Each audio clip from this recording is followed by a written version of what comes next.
आप लोग? ठीक है। नमस्ते सबको। नितेश जी नमस्ते। नमस्ते नमस्ते आशा जी। जी सभी को नमस्कार। नमस्ते सर। नमस्ते सर।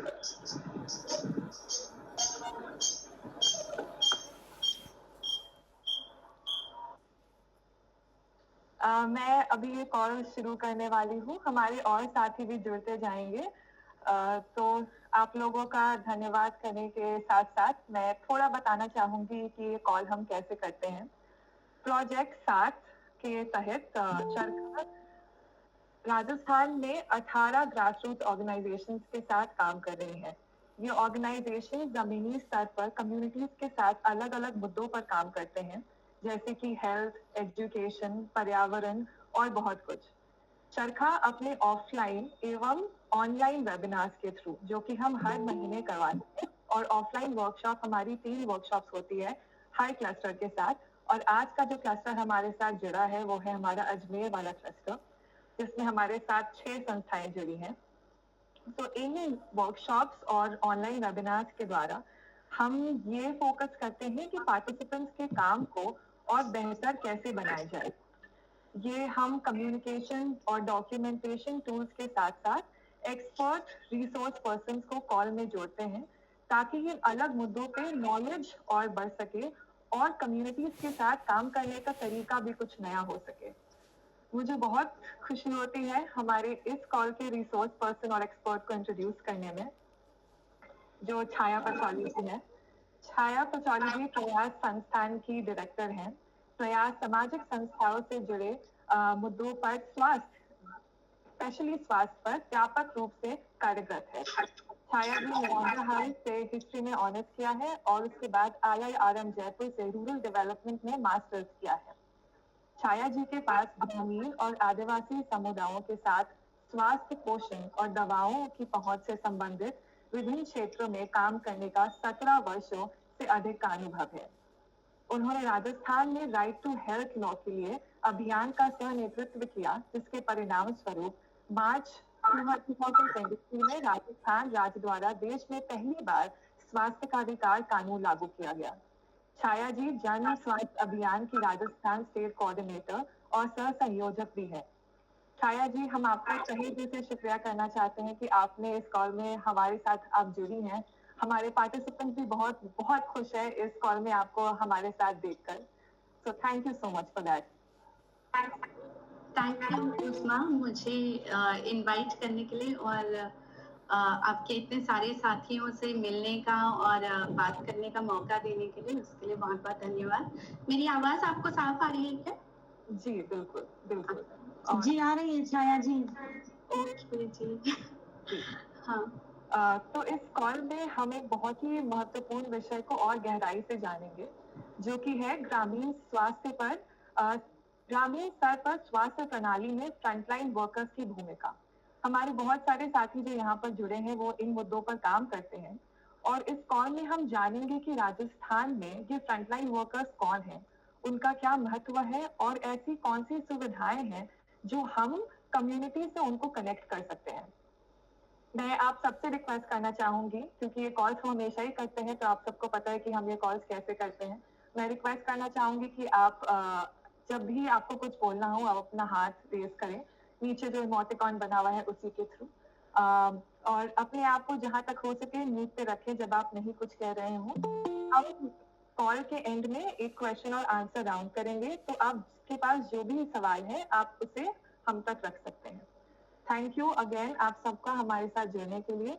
और छाया जी, मैं आप रिक्वेस्ट करूंगी कि आप अपना सेशन शुरू करें। Thank you so much. Thanks Usma. तो मैं क्या स्लाइड शो कर सकती हूँ, प्रेजेंट कर सकती हूँ? बिल्कुल, मैं एक बार आपके साथ होस्ट कंट्रोल शुरू करूँ। हाँ। तो सभी साथियों को मेरा नमस्ते और जिंदाबाद। और मुझे बहुत खुशी है आज आप लोगों से मुझे मिलने का मौका मिला और बात करने का मौका मिला, उसके लिए। और जैसे उस्मा ने कहा कि हम जो आज जानने की समझने की कोशिश करेंगे वो मुख्य रूप से जो फ्रंटलाइन हेल्थ वर्कर्स हैं हिंदी में मुझे नहीं पता फ्रंटलाइन को क्या कहते हैं, क्योंकि मैंने देखने की भी कोशिश की, पर फ्रंटलाइन का बहुत ही अजीब सा कोई शब्द आ रहा था, तो हम उसमें नहीं जाएंगे। पर फ्रंटलाइन हेल्थ वर्कर्स का मतलब है कि जो सबसे आगे की कड़ी है स्वास्थ्य कार्यकर्ताओं की।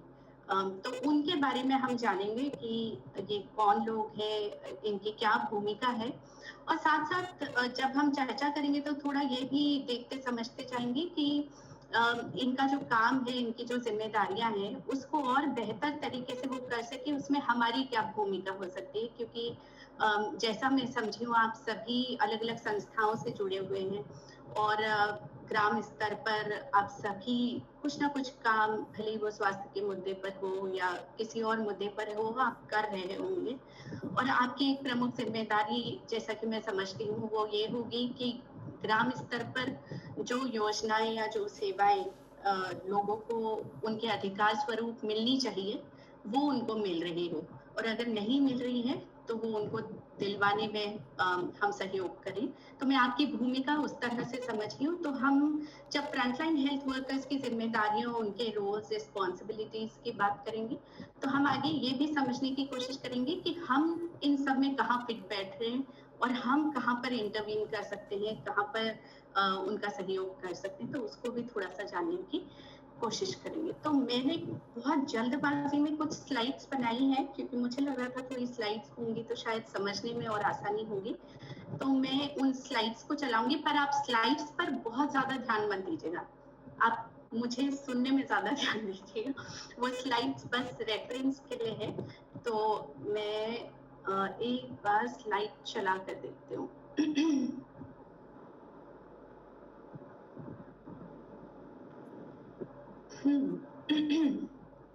ओके, तो हम शुरू कर सकते हैं। ओके, बहुत बहुत क्षमा वापस से सभी को। ये जो टेक्निकल ग्लिच, पता नहीं, हर जूम में एक अलग तरह का सिस्टम लगता है मुझे, इसमें अलग लगता है और मैं हमेशा कंफ्यूज हो जाती हूँ। खैर, तो अगली स्लाइड पे चलते हैं उसमें।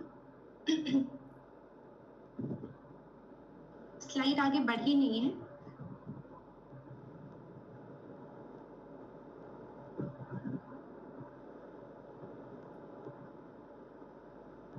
हाँ, ठीक है। तो ये फ्रंटलाइन हेल्थ वर्कर्स की जो हम बात कर रहे हैं, फ्रंटलाइन स्वास्थ्य कार्यकर्ता, तो ये है कौन? और जैसा मैं अभी थोड़ी देर पहले आपसे कह रही थी कि ये वो स्वास्थ्य कर्मी है या वो स्वास्थ्य कार्यकर्ता है जो कि समुदाय के सबसे नजदीक है, और तभी इनको फ्रंट लाइन कहा जाता है। फ्रंट मतलब आप सब समझते हैं ना, सबसे आगे, और लाइन मतलब कतार। तो कतार में जो सबसे आगे हैं, तो डॉक्टर्स, लैब टेक्नीशियंस, फार्मासिस्ट, ये तमाम जितने स्वास्थ्य कर्मी हैं, ये बहुत बाद में आते हैं इनके। और सबसे आगे की कड़ी जो है स्वास्थ्य सेवा देने में या बीमारियों की रोकथाम में, प्रिवेंटिव हेल्थ केयर जिसको हम कहते हैं, उसमें ये जो लोग हैं ये आते हैं, और इसीलिए हम इनको फ्रंटलाइन स्वास्थ्य कार्यकर्ता कहते हैं।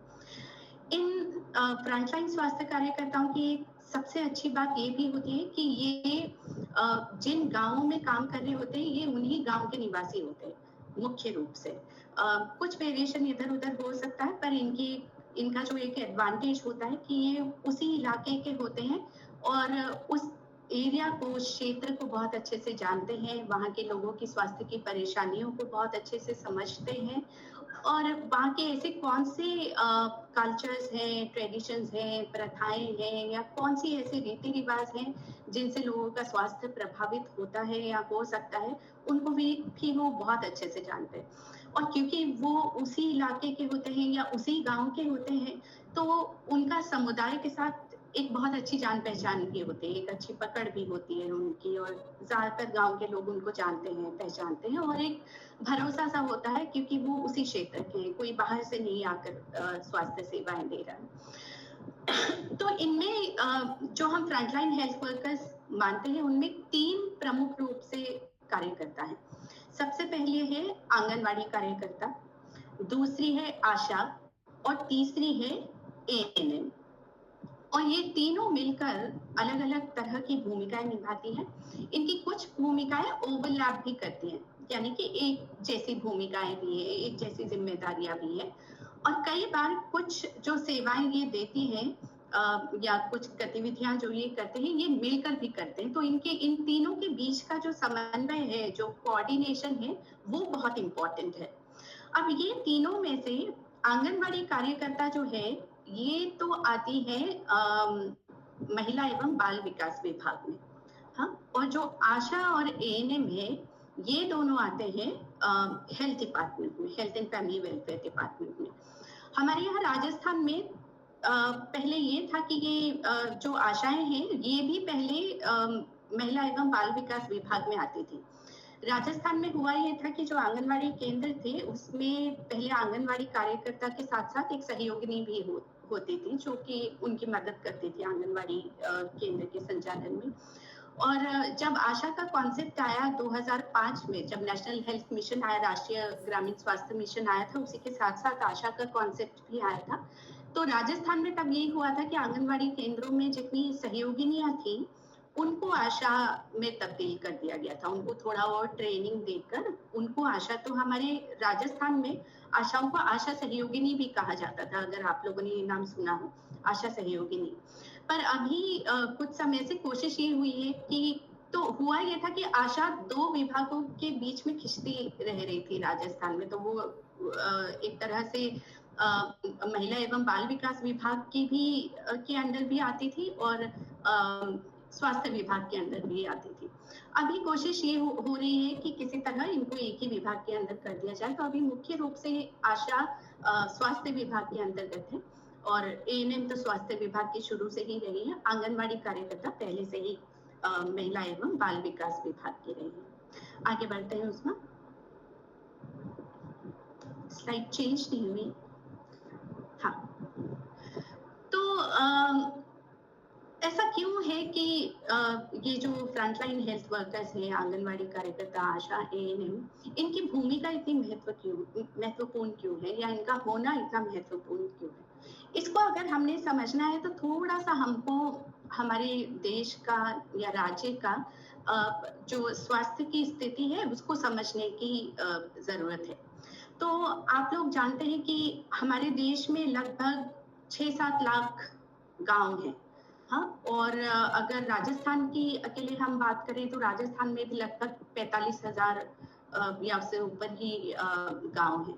और ये जितने भी गांव हैं ये सब अलग अलग तरह की ज्योग्राफी या अलग अलग तरह के क्षेत्रों में बिखरे हुए हैं। इनमें से कुछ गांव ऐसे हैं जो बहुत दूर दराज, बहुत रिमोट एरियाज में है, कुछ पहाड़ी इलाके में है, कुछ रेगिस्तानी इलाके में है, कुछ तक तो पहुंचना ही बहुत मुश्किल है। कुछ जो गांव है वो आदिवासी बाहुल्य गांव है, कुछ अलग अलग जातियों से की जनसंख्या वहां पर ज्यादा है। और इन सभी गांवों का अगर आप पिछड़ापन भी देखेंगे तो वो भी आपको अलग अलग मिलेगा। कुछ गांव जो शहरों के नजदीक है तो आपको थोड़े बेहतर मिलेंगे, वहां पर सुविधाएं बेहतर होंगी, इंफ्रास्ट्रक्चर बेहतर होगा। पर ज्यादातर जो गांव है उनकी स्थिति अगर हम देखें तो वो इंफ्रास्ट्रक्चर वाइज बहुत पिछड़े हुए हैं। वहां पर अभी भी सड़क, पानी, बिजली, शिक्षा, स्वास्थ्य सेवाओं, इनका बहुत अभाव है। तो अब हुआ ये कि कोशिश ये थी कि कैसे जो स्वास्थ्य सेवाएं हैं वो दूर दराज के लोगों तक भी आसानी से पहुंच पाए। अब इसमें 2-3 चीजें थी। देखने में ये आया कि ज्यादातर ये जो गांव हैं यहाँ पे जिस तरह की स्वास्थ्य समस्याएं थी वो बहुत ज्यादा गंभीर स्वास्थ्य समस्याएं नहीं थी। यानी कि अगर आप गांव में जाएंगे तो आपको भयंकर बीमारियों या असंक्रामक बीमारियों, जिनको हम कहते हैं कि मान लीजिए किसी को कैंसर हो गया या डायबिटीज या कार्डियक हेल्थ प्रॉब्लम्स, ये सब आपको कम दिखेंगी।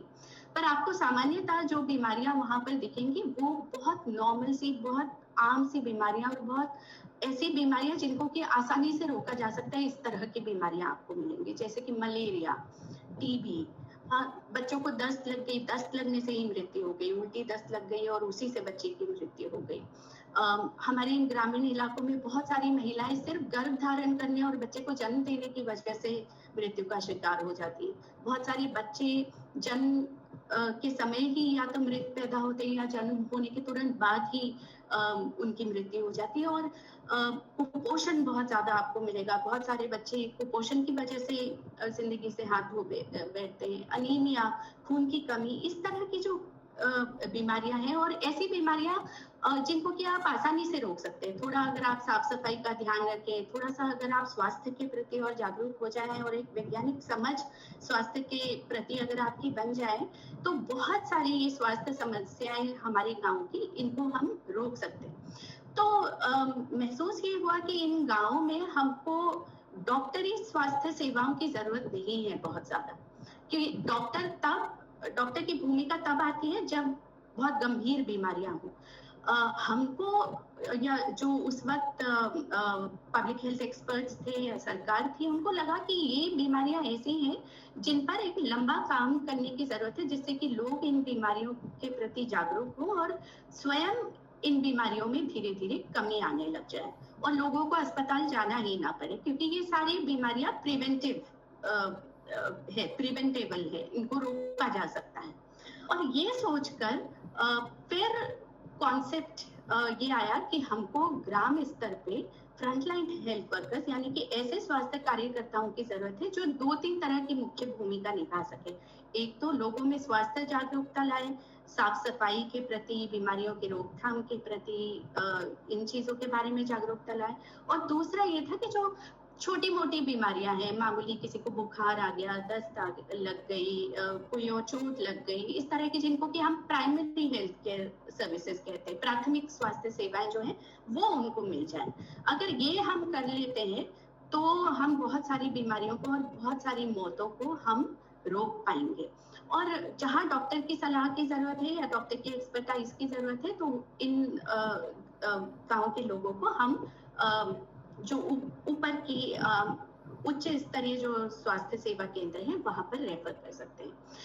मैंने यहाँ पर कुछ ये मातृ मृत्यु दर और शिशु मृत्यु दर के आंकड़े डाले हैं। ये मैंने इसलिए डाले क्योंकि मुझे लग रहा था ये जरूरी आंकड़े हैं और आप लोगों को भी ये आंकड़े पता होने चाहिए कि हमारे राज्य में, हमारे देश में भी मातृ मृत्यु दर और शिशु मृत्यु दर कितनी ज्यादा है। और ये मृत्यु दर, ये सारी जो मृत्यु है, आप ये मान के चलिए कि इन सारी मौतों को रोका जा सकता है।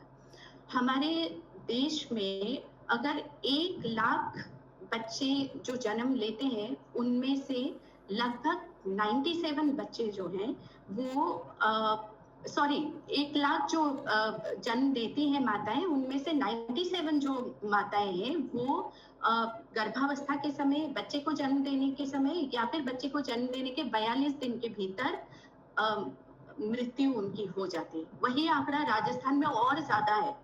1 लाख जीवित बच्चों के जन्म पर लगभग 113 माताएं जो हैं अपनी जान गंवा बैठती हैं। उसी तरह अगर हम शिशु मृत्यु दर देखें, शिशु मृत्यु दर का मतलब होता है बच्चे जो 1 साल तक की उम्र पहुंचने से पहले ही जिनकी मृत्यु हो जाए, जो कि अपना पहला जन्मदिन नहीं मना पाते। तो हमारे देश में ये आंकड़ा, अगर 1000 बच्चों का जन्म होता है तो उसमें से 28 बच्चे अपना पहला जन्मदिन देख ही नहीं पाते। उसी तरह राजस्थान में ये आंकड़ा 32 है। और ये सारी मौतें ऐसी हैं जिनको कि हम रोक सकते हैं। और हमारे ही देश के कुछ राज्य जैसे केरल वगैरह में आप ये आंकड़े देखेंगे तो बहुत ही कम है। वहां पर मातृ मृत्यु और शिशु मृत्यु ना के बराबर है। लगभग इतने कम आंकड़े हैं कि वो जो आंकड़े हैं उसको हम सबसे विश्व के जो डेवलप्ड कंट्रीज हैं उनके आंकड़ों से उनकी तुलना हो सकती है।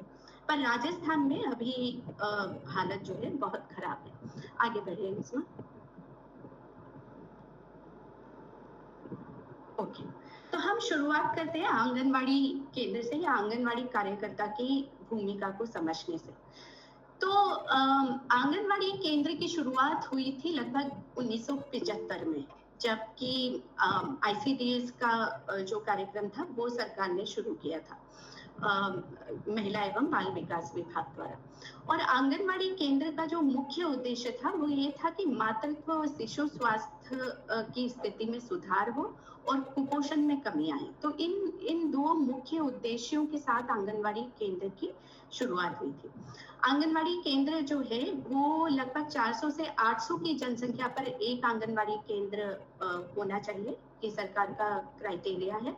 और जहाँ पर 400 से कम जनसंख्या है, 150 से 400 की जनसंख्या पर मिनी आंगनबाड़ी केंद्र, जो कि एक आंगनबाड़ी केंद्र से थोड़ा छोटा होता है, उसका प्रावधान है।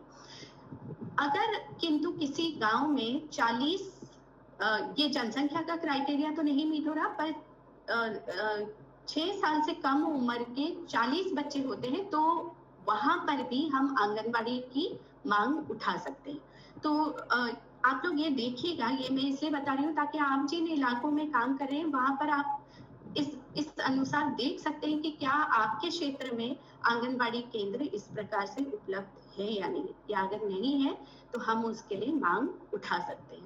तो ये तो आंगनबाड़ी केंद्र का कैसे किस जनसंख्या वर्ग में किस तरह से होना है उसकी जानकारी। अब आगे चलते हैं और देखते हैं कि आंगनबाड़ी कार्यकर्ता की क्या भूमिका है या क्या जिम्मेदारी है। मुझे लगता है बहुत सारे लोग हाथ उठा रहे हैं। आप अभी सवाल लेना चाहेंगे या बाद में?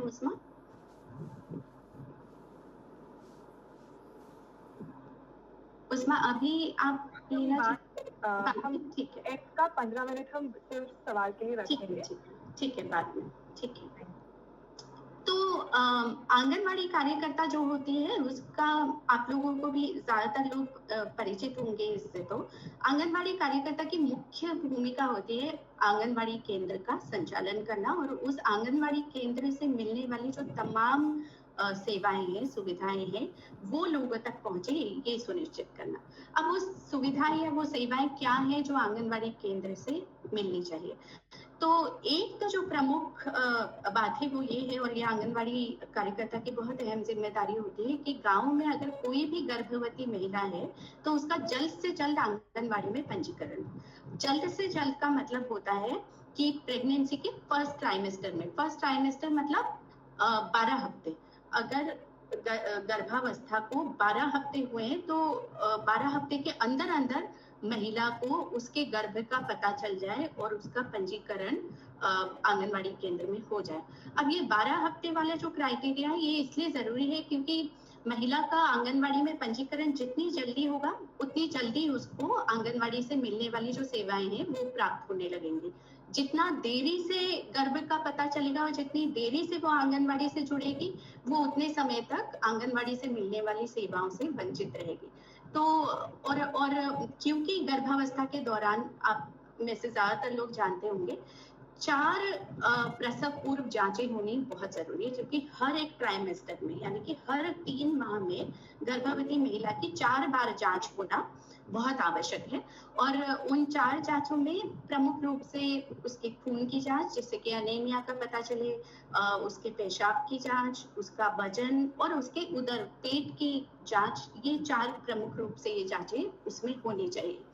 तो अगर महिला जल्दी आंगनबाड़ी से जुड़ेगी तो उसको चारों की चारों एएनसी एंटीनेटल केयर यानी कि प्रसव पूर्व जांचें जो है वो मिल सकेंगी। अगर वो लेट जुड़ेगी, जितना देरी से जुड़ेगी तो उसकी जांचें भी कम होंगी और उससे उसके स्वास्थ्य को जो रिस्क है, जो खतरा है वो भी बढ़ेगा।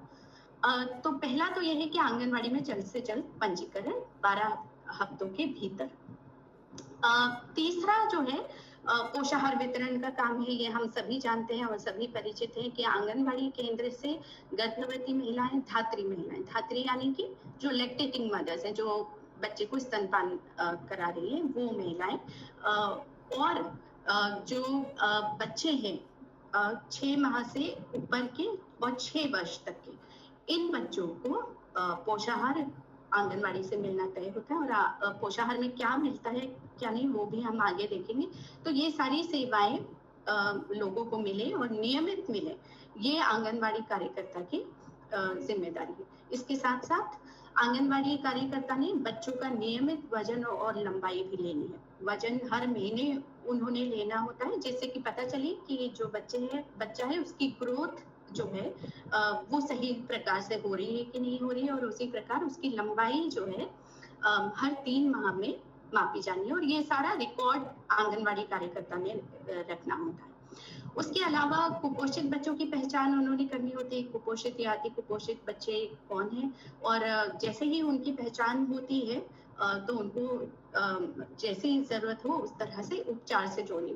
यूजुअली जो कुपोषित बच्चे होते हैं उनको बहुत ज्यादा डॉक्टरी सलाह की जरूरत नहीं होती, क्योंकि हमारे देश में जो ज्यादातर कुपोषण है वो खाने की कमी या खाने की गुणवत्ता की कमी की वजह से है।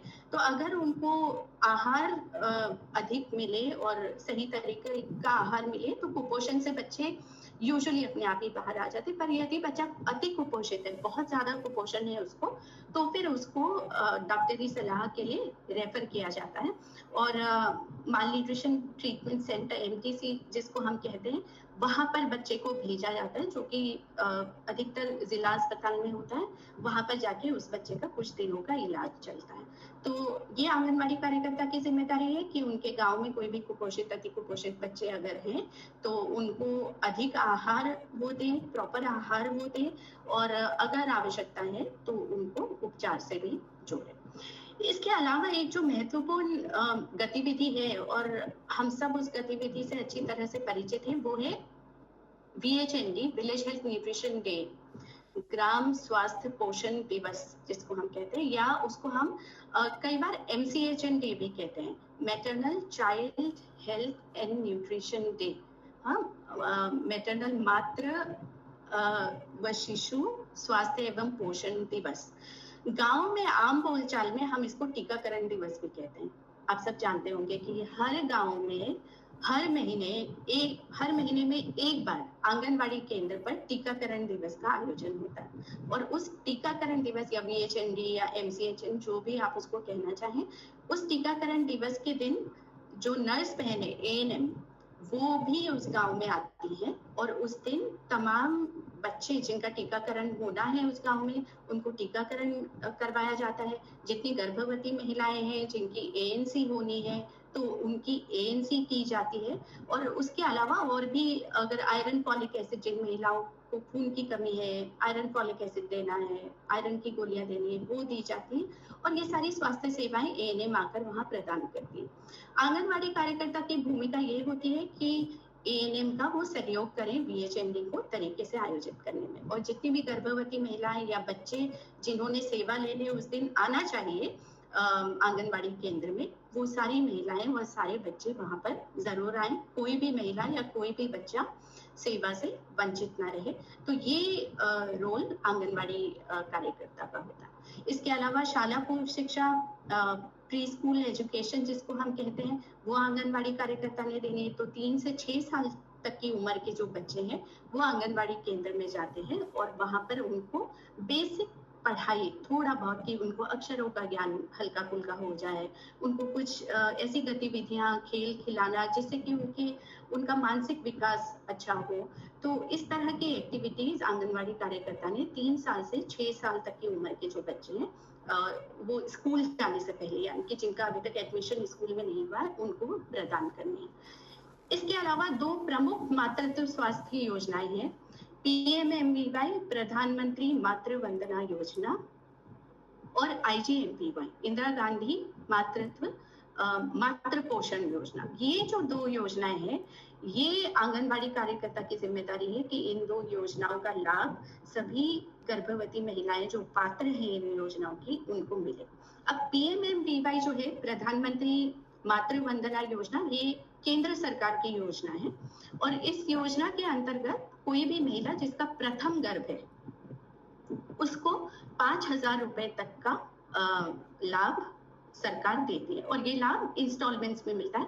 अभी राजस्थान सरकार ने शायद इसमें 1,500 रुपए और जोड़े हैं, कुछ बदलाव योजना में हुआ है। पर ये योजना कोई भी महिला जिसका प्रथम गर्भ है उसको इस योजना का लाभ मिलेगा, तभी मिलेगा जबकि वो आंगनबाड़ी में अपना नाम दर्ज कराएगी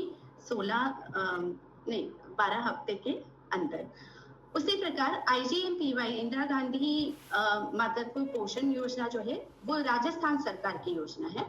राजस्थान सरकार ने कहा कि प्रथम गर्भ पे तो केंद्र सरकार फाइनेंशियल लाभ दे ही रही है गर्भवती महिलाओं को, हम अब दूसरे बच्चे पर भी देंगे। तो IGMPY जो है, इंदिरा गांधी मातृत्व पोषण योजना जो है, वो दूसरे गर्भ जिन भी महिलाओं का है वो इसके लिए पात्र हैं, और उनको 6,000 रुपए का लाभ इस योजना के तहत अलग अलग इंस्टॉलमेंट्स में उनको मिलता है। और ये दोनों ही योजनाएं क्योंकि महिला एवं बाल विकास विभाग के द्वारा संचालित की जाती है, तो आंगनवाड़ी कार्यकर्ता की प्रमुख जिम्मेदारी होती है कि महिलाओं को इन योजनाओं से वो जोड़े। इसके अलावा प्रजनन, शिशु स्वास्थ्य, बीमारियों की रोकथाम और इन बीमारियों की रोकथाम और प्रजनन शिशु स्वास्थ्य से संबंधित जानकारियां लोगों तक पहुंचे, ये भी आंगनवाड़ी कार्यकर्ता की जिम्मेदारी है।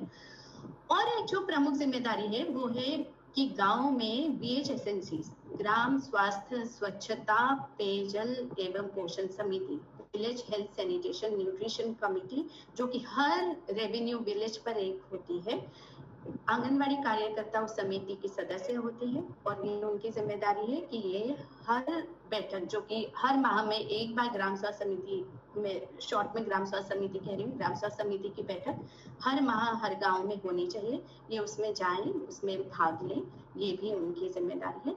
इसके अलावा सैनिटरी नैपकिन किशोरियों को वितरित करना, ये भी आंगनवाड़ी कार्यकर्ता की जिम्मेदारी है। तो ये मोटा मोटा मैंने आपको जिम्मेदारी बताई है। इसके अलावा और भी काम हो सकते हैं, और भी जिम्मेदारियां हो सकती हैं। जब डिजीज आउटब्रेक हो, कोई बीमारी जैसे कोविड जब आया था, तो फिर इनकी जिम्मेदारियां और बढ़ जाती है, अतिरिक्त जिम्मेदारियां इनको दी जाती है। कई बार सर्वे करना होता है। इसके अलावा मैं शायद इसमें छोड़ दिया, इनको घर घर जाकर भी नवजात शिशु या जो प्रसव जिन महिला का हुआ है उनसे मिलकर उनके स्वास्थ्य के हालचाल वगैरह पूछने होते हैं। तो ये इनके अंदर, पर मोटा मोटा अगर हम देखें तो आंगनवाड़ी कार्यकर्ता की ये जिम्मेदारी है।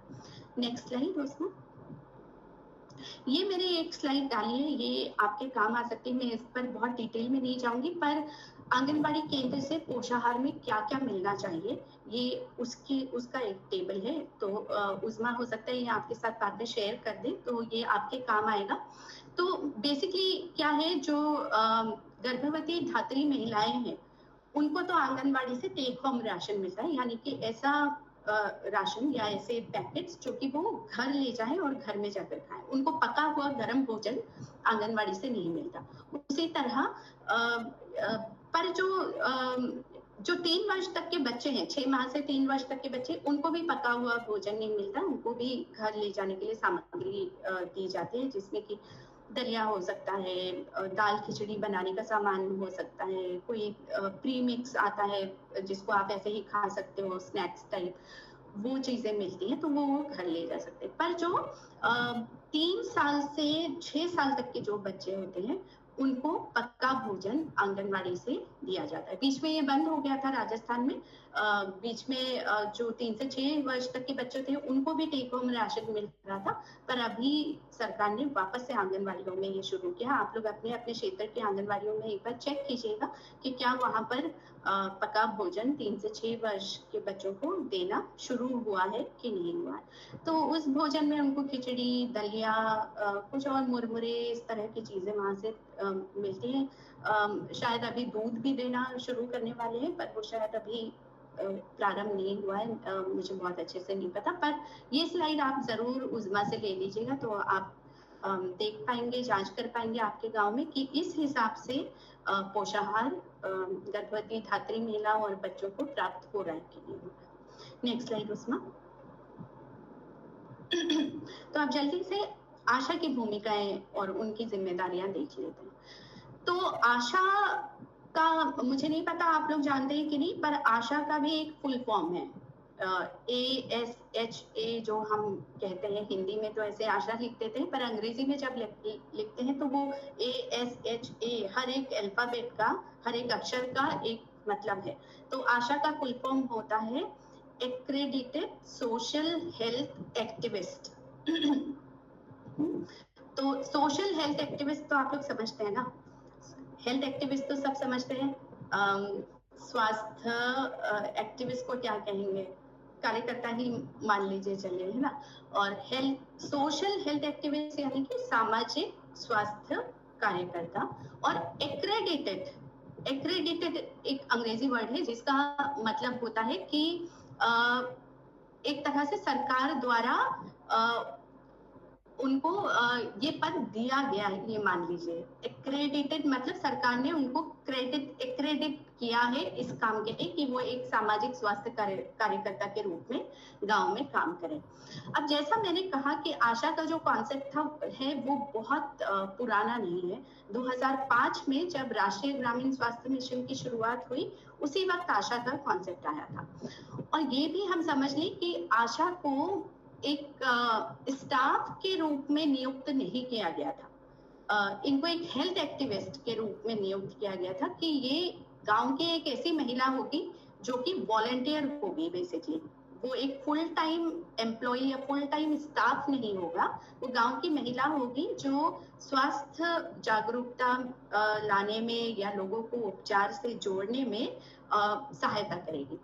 इसलिए आप सब लोग जानते होंगे, अगर कुछ लोग जानते होंगे तो आशा की कोई फिक्स सैलरी नहीं होती है। आशा का मानदेय होता है, और आशा का जो मानदेय होता है वो कितना काम कर रही है उसके आधार पर तय होता है।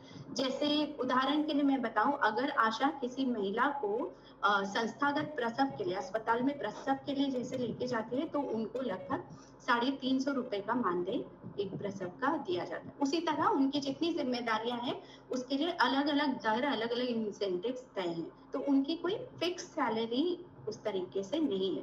तो आशा का जो कॉन्सेप्ट था वो शुरू में एक एक्टिविस्ट, एक जिस तरह से हम लोग हैं कार्यकर्ता एनजीओ की, उस तरह की एक भूमिका तय हुई थी। और वो फुल टाइम काम नहीं करेंगी, वो पार्ट टाइम काम करेंगी, एज वॉलंटियर काम करेंगी, ऐसा तय हुआ था।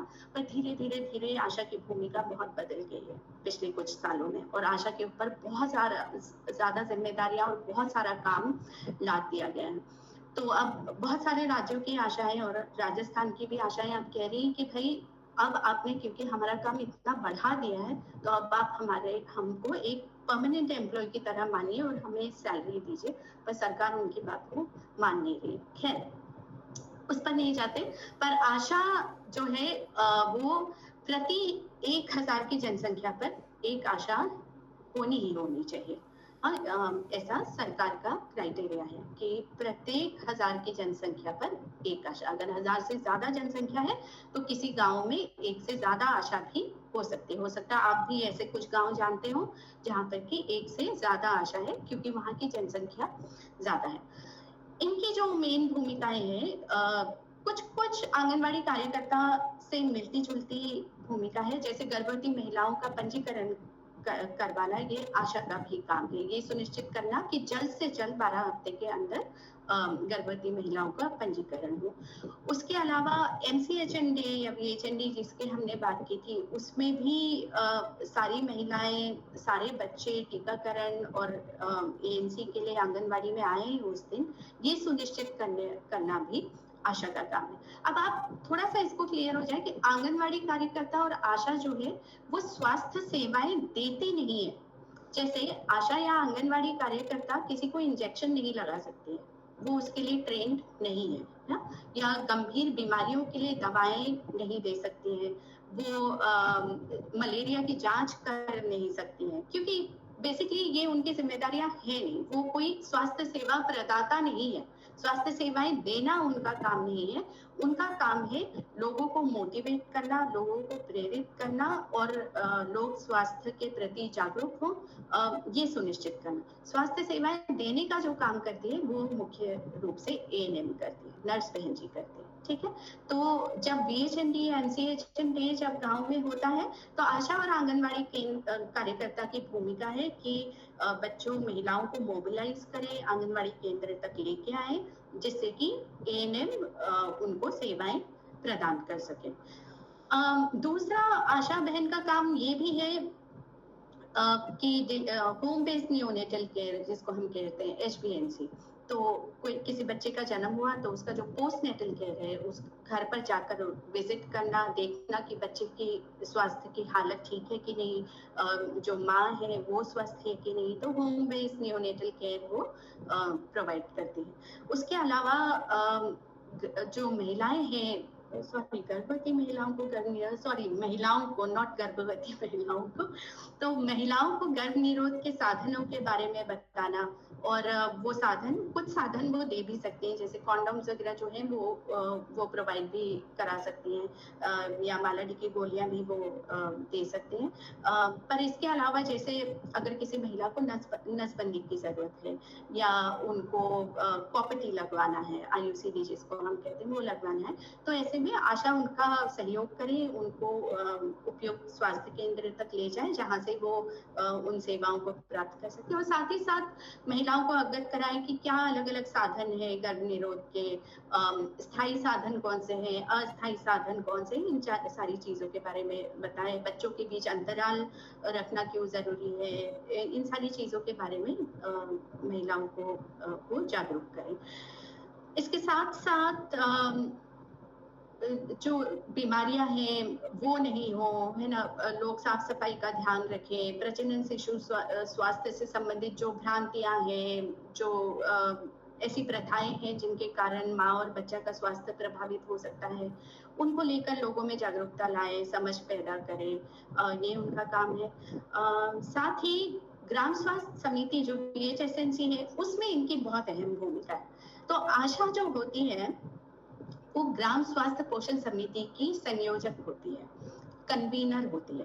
वो ये आशा का काम होता है कि उनके गांव में जो ग्राम स्वास्थ्य समिति है वो तरीके से बने, गठित हो और उसकी हर माह बैठक हो, ये आशा की जिम्मेदारी होती है। इसके अलावा आप लोग पता नहीं ये जानते हैं कि नहीं, पर अच्छा, ग्राम स्वास्थ्य समिति में कौन कौन सदस्य होते हैं वो भी एक बार जल्दी से बता देती हूँ। आशा उसकी संयोजक होती है, वार्ड पंच या सरपंच उस गांव के जो होते हैं वो उसके अध्यक्ष होते हैं, ANM आंगनवाड़ी कार्यकर्ता, ये सब अपने पद की वजह से ग्राम स्वास्थ्य समिति के सदस्य होते हैं। इसके अलावा गांव के अगर कोई टीचर है, कोई SHG की महिला है, कोई NGO के रिप्रेजेंटेटिव हैं, वो भी ग्राम स्वास्थ्य समिति के सदस्य होते हैं। और उसके अलावा गांव के लोग और चयन कर सकते हैं किन महिलाओं और किन पुरुषों को वो ग्राम स्वास्थ्य समिति में जोड़ना चाहते हैं। तो लगभग 15 से 20 लोग ग्राम स्वास्थ्य समिति के सदस्य होते हैं। अध्यक्ष होते हैं वार्ड पंच या सरपंच और संयोजक होती है आशा। और आशा और वार्ड पंच या सरपंच जो भी अध्यक्ष है उस समिति के, उनके नाम का एक बैंक खाता भी होता है। और इस ग्राम स्वास्थ्य समिति को साल में 10,000 रुपए सरकार द्वारा दिए जाते हैं मुक्त निधि के रूप में। अनटाइड फंड हम उसको कहते हैं। मुक्त निधि मतलब वो एक ऐसी निधि है जिसका उपयोग आप चाहे जिस भी काम में कर सकते हैं, पर हाँ, वो काम जो है गांव में स्वास्थ्य पोषण की बेहतरी के लिए होना चाहिए। तो वो 10,000 रुपए से, जैसे कि आप अगर चाहें तो गांव में कहीं मान लीजिए हैंडपंप के आसपास सफाई करवानी है, नाली की सफाई करवानी है, कहीं तालाब में पानी दवाई का छिड़काव करवाना है, या कहीं सब सेंटर में या आंगनवाड़ी केंद्र में मामूली टूट फूट है या कोई इक्विपमेंट नहीं है, तो ग्राम स्वास्थ्य समिति मिलकर ये निर्णय ले सकती है कि इस 10,000 रुपए से वो इन चीजों में खर्च करें। तो ये आशा की बहुत अहम भूमिका है कि ग्राम स्वास्थ्य समितियां गांव में संगठित हो और नियमित बैठकें करें, और ये जो 10,000 रुपए हैं इसको खर्च करने की एक मजबूत योजना ग्राम स्वास्थ्य समिति बनाए। इन सारी चीजों को लेकर आशा ने काम करना है। हालांकि बहुत दुख की बात यह है कि हम न केवल हमारे राज्य में बल्कि लगभग देश के सभी भागों में ग्राम स्वास्थ्य समितियों का जो कॉन्सेप्ट है वो सिर्फ पेपरों तक सीमित रह गया। आप बहुत कम देखेंगे कि किसी भी गांव में ग्राम स्वास्थ्य समितियां बहुत मजबूत हैं या बहुत नियमित बैठकें कर रही हैं। कई गांव में तो ग्राम स्वास्थ्य समिति के जो सदस्य हैं उनको खुद ही नहीं पता कि वो ऐसी किसी समिति के सदस्य है, या लोगों को नहीं पता कि उनके गांव में ऐसी कोई समिति है। तो ये इतना अच्छा कॉन्सेप्ट है, ये एक बहुत बेहतरीन कॉन्सेप्ट है समुदाय को स्वास्थ्य के मुद्दों में एंगेज करने का, इन्वॉल्व करने का, पर उसके बावजूद भी ये समितियां तरीके से नहीं काम कर रही हैं। पर हाँ, जिन इलाकों में अच्छी संस्थाएं हैं, संगठन हैं जो एफर्ट लगा रहे हैं इन ग्राम स्वास्थ्य समितियों को मजबूत करने का, संगठित करने का, वहां पर बहुत अच्छा इम्पैक्ट देखने को भी मिल रहा है। तो आप लोगों को इसलिए बता रही हूँ कि आप अपने इलाकों में भी देखें कि क्या जिन गाँव में आप काम कर रहे हैं वहाँ पे ग्राम स्वास्थ्य समितियाँ एक्टिव हैं, सक्रिय हैं कि नहीं है, क्या वहाँ के लोगों को पता है इस तरह के। कई बार इनकी मीटिंग्स पेपरों पर ही हो जाती हैं, पर बहुत ही औपचारिकता के रूप में वो हस्ताक्षर ले लेते हैं, आशा की बैठक हो गई, पर असल में ग्राउंड में नहीं होता है। तो ये आप लोग देखिएगा कि क्या ये हो रहा है। इसके अलावा आशा की एक अहम भूमिका है, अगर गांव में कोई भी टीबी का रोगी है तो उस तक दवा पहुंचाना, ये डॉट्स प्रोग्राम के तहत है। तो डॉट्स जो कार्यक्रम है, जो योजना है, उसका फुल फॉर्म होता है directly observe therapy short course, ऐसा कहते हैं, पर आप उस पर मत जाइए, आप डॉट्स को याद रखें। और डॉट्स का जो कॉन्सेप्ट है वो ये है कि देखिए, टीबी का जो रोगी होता है उसको नियमित दवा लेनी बहुत जरूरी होती है। वो अगर एक दिन भी अपनी दवा को छोड़ देता है तो उसकी हालत बिगड़ सकती है। और ये बहुत जरूरी है कि टीबी का रोगी हर रोज निश्चित समय पर अपनी दवा को ले। अगर उसने बीच में उपचार छोड़ दिया या 1-2 दिन भी अगर उसने दवा नहीं खाई तो उसकी हालत बिगड़ सकती है। तो जो डॉट्स का कॉन्सेप्ट है उसमें ये है कि टीबी का रोगी को आशा ने अपनी आंखों के सामने दवा खिलवानी है। तो उन्होंने जाना है टीबी रोगी के पास, उनके घर, और ये सुनिश्चित करना है कि टीबी रोगी ने दवा ली है कि नहीं ली है। तो ये डॉट्स प्रोग्राम, तो ये आशा की जिम्मेदारी होती है। बहुत अहम काम है, बहुत अहम जिम्मेदारी है। हमारे देश में टीबी बहुत गंभीर समस्या है, तो आशा का एक बहुत महत्वपूर्ण रोल है कि जो टीबी रोगी है वो नियमित दवा ले, समय से ले, पूरी दवा ले, अपना उपचार पूरा करे। इसके अलावा जो हल्की फुल्की कुछ सामान्य बीमारियां हैं, जैसे मान लीजिए दस्त लग गए, बुखार आ गया, किसी को चोट लगी, तो इनकी बेसिक दवाइयां कुछ आशा के पास एक मेडिसिन किट होता है। ज्यादातर जगह आपको आशा के पास वो भी नहीं मिलेगा। ज्यादातर गाँव में अगर आप आशा से पूछेंगे तो उनकी दवाइयां या तो आउट ऑफ स्टॉक होंगी या कभी उनको मिली ही नहीं होंगी, पर उनके पास कुछ दवाइयां होनी आवश्यक है, जैसे कि बेसिक पैरासिटामोल, किसी को बुखार आ गया या शरीर में दर्द है तो वो उनको ये दवा दे सकती है। बच्चों को अगर दस्त लगी है, किसी बड़े को भी दस्त लगी है तो ORS के पैकेट वो दे सकती है। किसी को चोट लग गई है, हाथ में कट गया है, घुटने में चोट आ गई है हल्की फुल्की, तो वो उनको ऑइंटमेंट दे सकती है। तो ये कुछ बेसिक दवा, एल्बेंडाजोल उनके पास हो सकती है, जैसे बच्चे के पेट में कीड़े हैं तो उसको देने के लिए ये हो सकता है। तो ये बेसिक दवाइयां कुछ आशा के पास होनी चाहिए, ऐसा सरकार का नियम है। पर अक्सर जब हम गांव में जाते हैं और आशा से बात करते हैं तो उनके पास ये दवाइयां उपलब्ध नहीं होती हैं, और क्योंकि उनके पास ये दवाइयां उपलब्ध नहीं होती है तो गांव वालों को भी ये दवाइयां उनसे मिल नहीं पाती हैं। और जैसे आंगनवाड़ी कार्यकर्ता की भी जिम्मेदारी थी, अगर डिजीज आउटब्रेक है और सरकार को लगता है कि किसी तरह का स्वास्थ्य का सर्वे करवाना है तो आशा उसमें सहयोग करती है। इसके अलावा अगर गांव में कोई भी गंभीर रोगी है तो उनको उच्च स्वास्थ्य केंद्र पर आशा रेफर कर सकती है, सलाह दे सकती है आगे जाने का। तो ये इनकी मुख्य भूमिका है। आगे बढ़े उसमें। हाँ, तो अब आते हैं ANM पे, पर बहुत जल्दी करूंगी, शायद समय बहुत कम है तो मैं थोड़ा जल्दी करती हूँ। तो ANM जो है, तो बेसिकली ANM को आप गांव में आम बोलचाल में हम नर्स बहन जी कहते हैं, हाँ?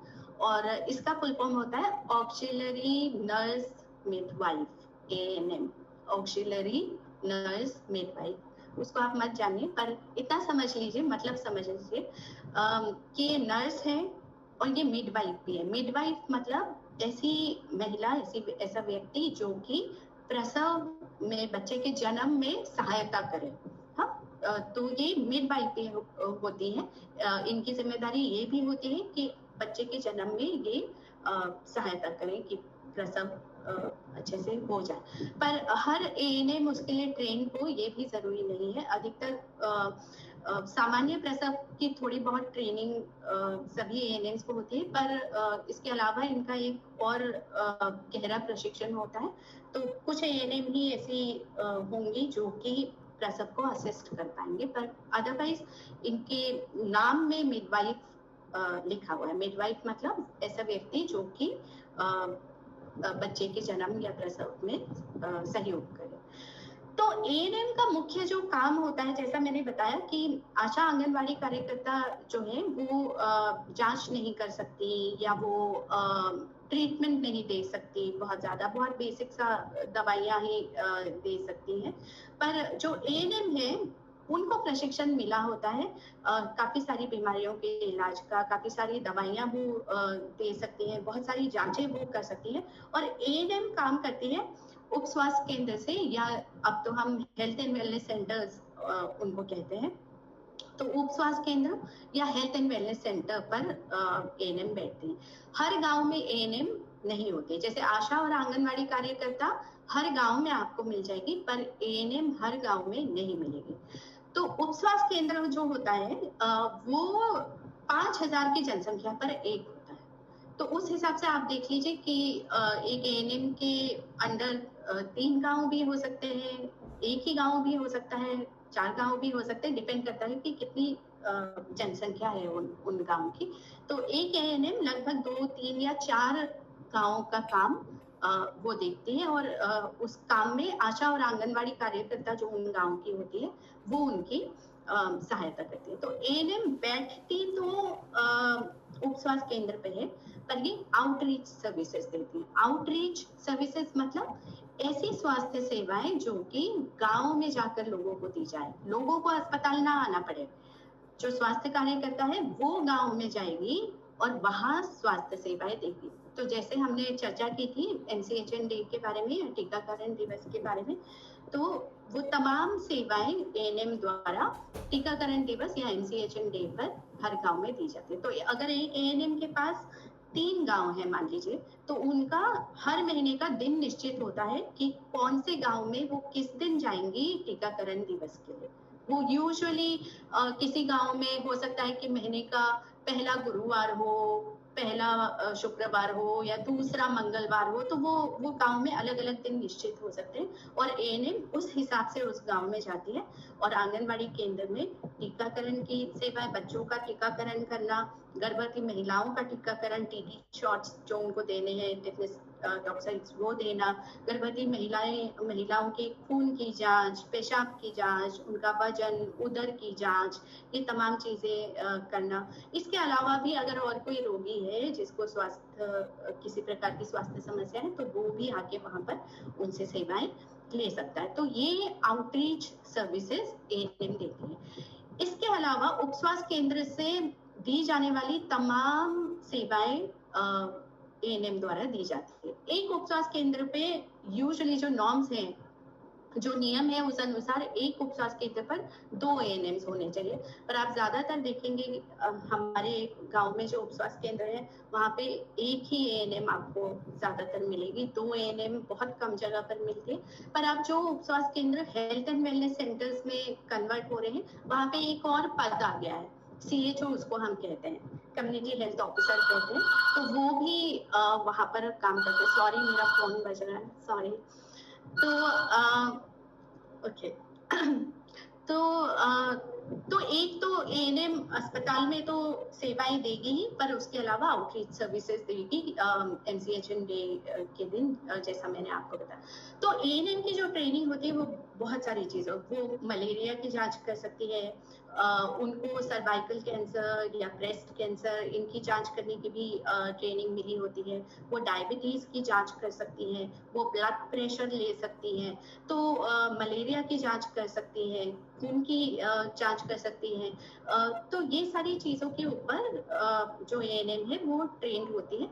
तो जो बेसिक हम कहते हैं ना प्राथमिक स्वास्थ्य सेवाएं या उपचार जो है वो एएनएम दे सकते हैं, पर उनकी सीमाएं हैं। हाँ, दवाइयां भी वो काफी सारी दवाइयां लिख सकती हैं, जैसे कि बीपी की दवा वो लिख सकती हैं। अगर आपको स्किन की चर्म रोग कुछ है तो कुछ बेसिक दवा वो चर्म रोग के भी दे सकती हैं। अगर आपके कान, गले इसमें या आंख में भी कुछ दिक्कत है तो बेसिक दवा वो उसकी भी दे सकती है। तो उनकी एक लंबी चौड़ी लिस्ट होती है जो दवाइयां वो लिख सकती हैं, जो जांचें वो कर सकती हैं। पर अगर कोई गंभीर रोगी है और ऐसी कोई जांच है जो कि एएनएम नहीं कर सकती, पर उसको लगता है कि वो जांच के लिए पेशेंट को जाना चाहिए, तो एएनएम का काम है कि वो उनको हायर फैसिलिटी पे रेफर करे। जबरदस्ती कोई ऐसी सेवा ना दे, ऐसा इलाज ना करे जो कि उनको करना अलाउड नहीं है। पर मोटा मोटी लगभग हमारे आमतौर पर काम आने वाली मलेरिया की जांच हो गई, खून की जांच हो गई, पेशाब की जांच हो गई, वो एएनएम कर सकती है।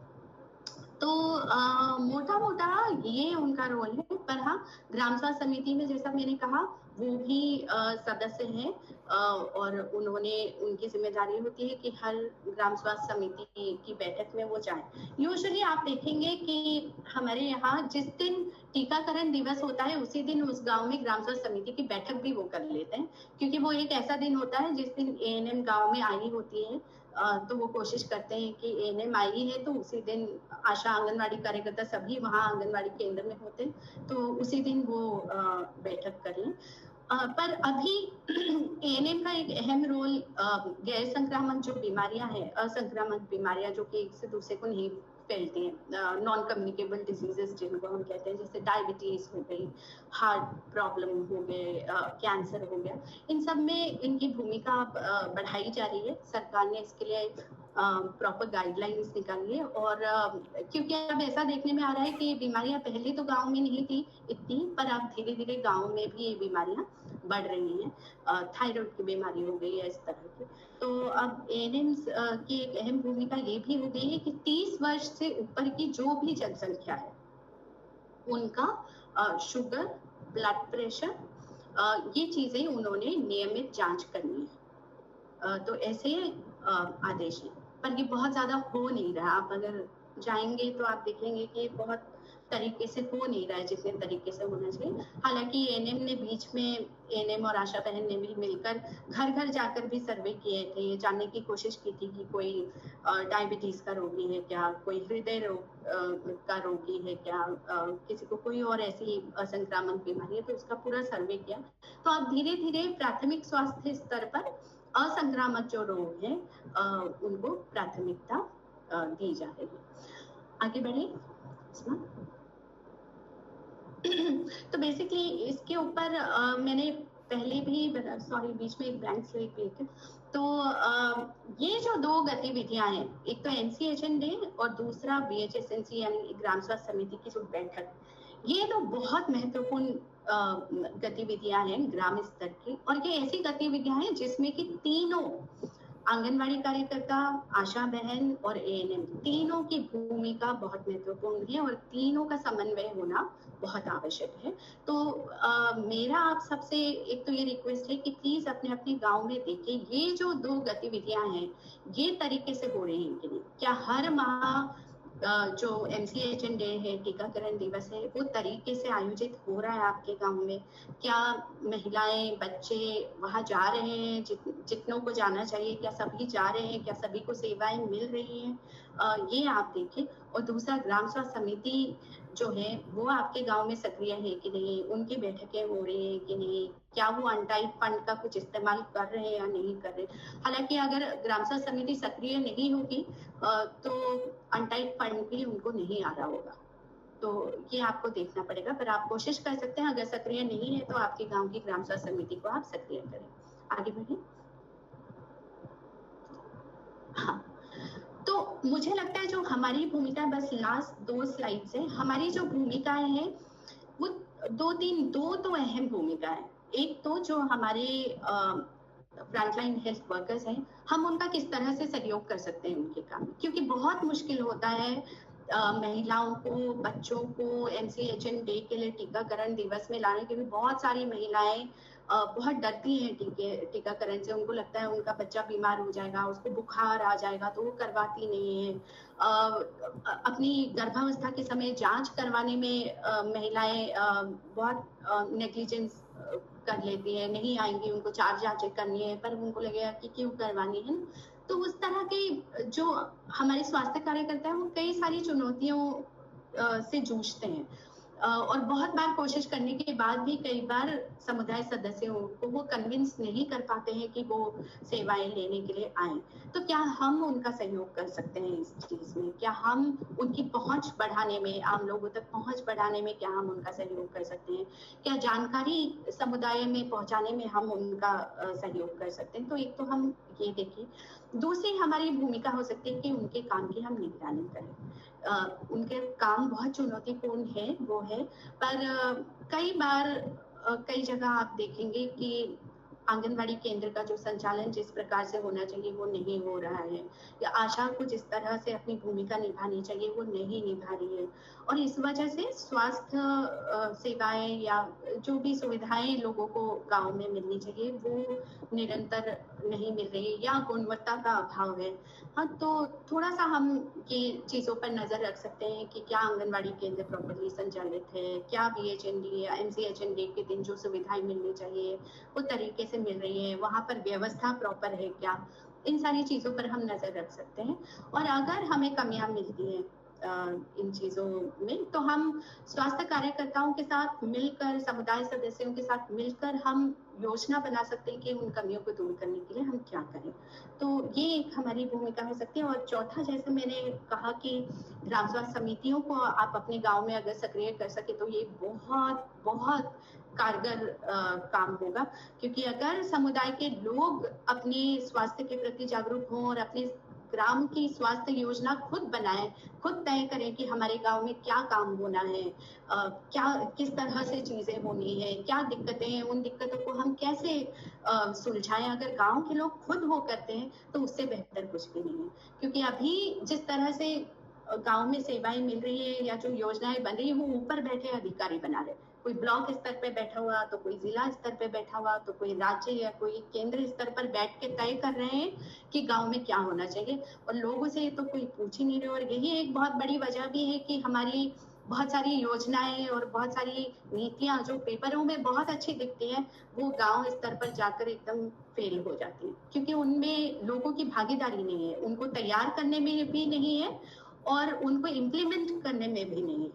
तो अगर ग्राम स्वास्थ्य समितियां मजबूत होती हैं, सक्रिय होती हैं, तो लोगों की भागीदारी बढ़ेगी, लोगों में जागरूकता आएगी स्वास्थ्य को लेकर, और वो अपने स्वास्थ्य के मुद्दों को और मजबूती से उठा भी पाएंगे। तो ये अगर आप कर सके तो बहुत एक अहम कदम होगा। और एक लास्ट स्लाइड है शायद उसमें सॉरी मैंने बहुत समय ले लिया, पर मैं जल्दी से आप लोगों को बताना चाह रही थी कि अगर मैं निगरानी की जो बात कर रही हूँ तो आप क्या चीजों की निगरानी कर सकते हैं। ये बस कुछ उदाहरण है, आप निगरानी बहुत सारी और चीजों की कर सकते हैं, पर किन चीजों पर आप खास तौर पर नजर रखें।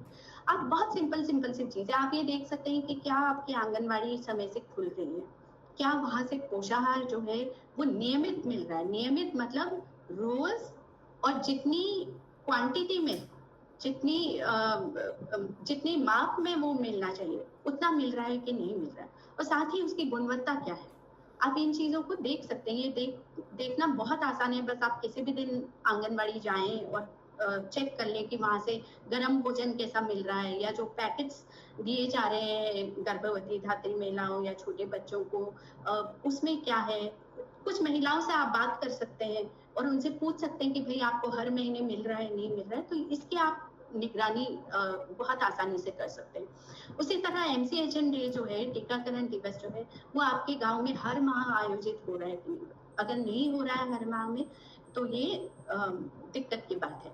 हर माह गांव में आयोजित होना चाहिए। और दूसरा आप साथ में ये भी देखिए कि क्या जब ये BHND या टीकाकरण दिवस आयोजित हो रहा है तो जितने बच्चों ने टीका करवाने आना चाहिए था क्या वो सभी आ रहे हैं या कुछ छूट गए हैं, और जो छूट गए हैं वो कौन लोग हैं और वो किस वजह से नहीं आ रहे हैं टीकाकरण करवाने।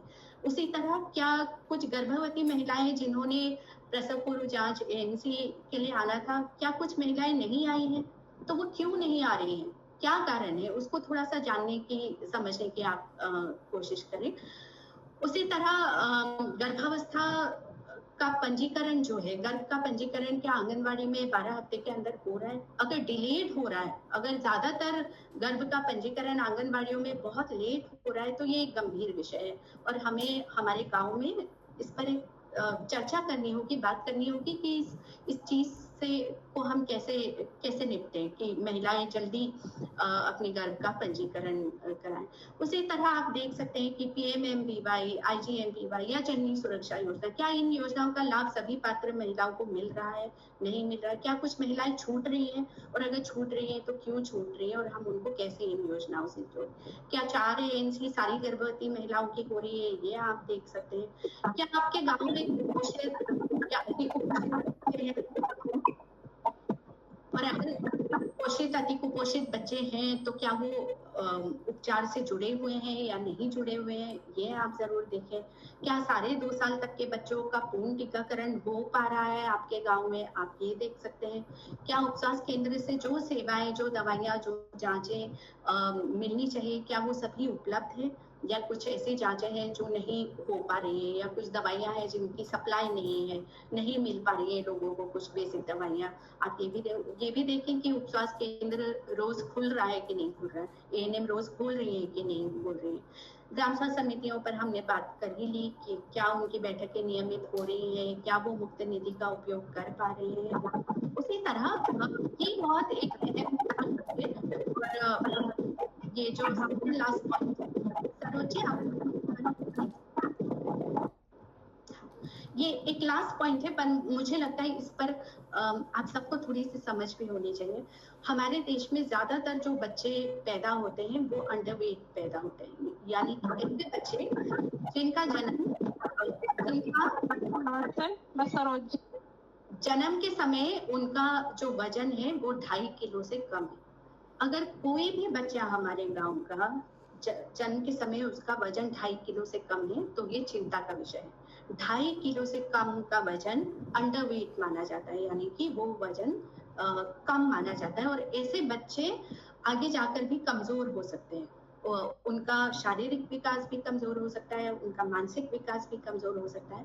और अगर हम ये सुनिश्चित कर सकें कि हमारी जो महिलाएं हैं, जो गर्भवती महिलाएं हैं, वो अगर स्वस्थ है, उसमें अगर खून की कमी नहीं है, उसने गर्भावस्था के समय अपना पूरा ध्यान रखा है, पोषाहार प्रॉपर खाया है, डाइट अपनी कंप्लीट रखी है, 4 ANC करवाई है, तो बहुत कम संभावना है कि 2.5 किलो से कम वजन के बच्चे पैदा होंगे। पर उसके लिए माँ का स्वस्थ होना बहुत जरूरी है। अगर माँ कमजोर होगी तो बच्चा भी कमजोर होगा। और एक बहुत अच्छा सा कॉन्सेप्ट है 1000 दिन का। इसको आप लोग मान के चलिए कि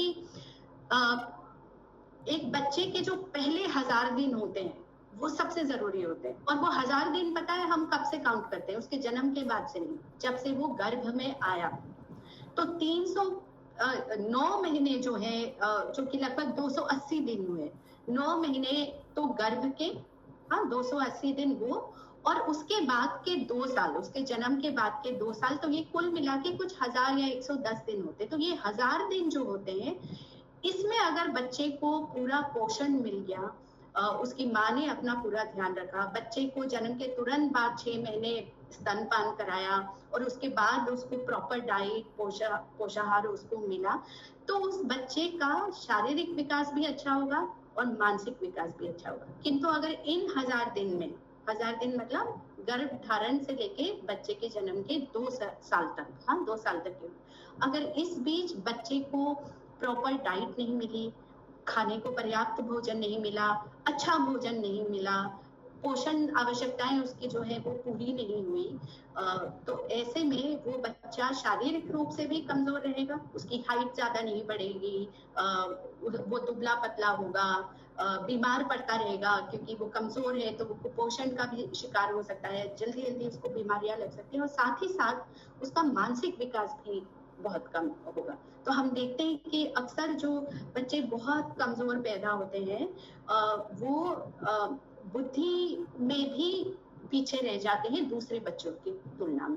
जो बच्चे जन्म के समय स्वस्थ पैदा होते हैं, अच्छे वजन के पैदा होते हैं, और उनको 2 साल की उम्र तक अच्छा भोजन, अच्छा पोषण मिलता है, वो बच्चे शारीरिक रूप से भी अच्छे होते हैं और मानसिक बुद्धि में भी वो बाकी बच्चों की तुलना में बेहतर होते हैं।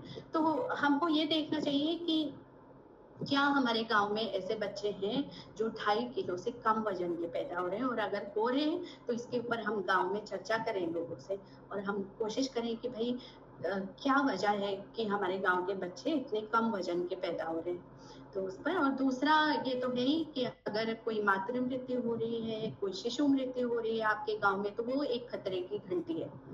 हमारे गांव में कोई माँ गर्भावस्था से लेकर प्रसव के 42 दिन के अंदर नहीं मरनी चाहिए। अगर वो मर रही है तो ये हमारे गांव के लिए बहुत शर्म की बात है।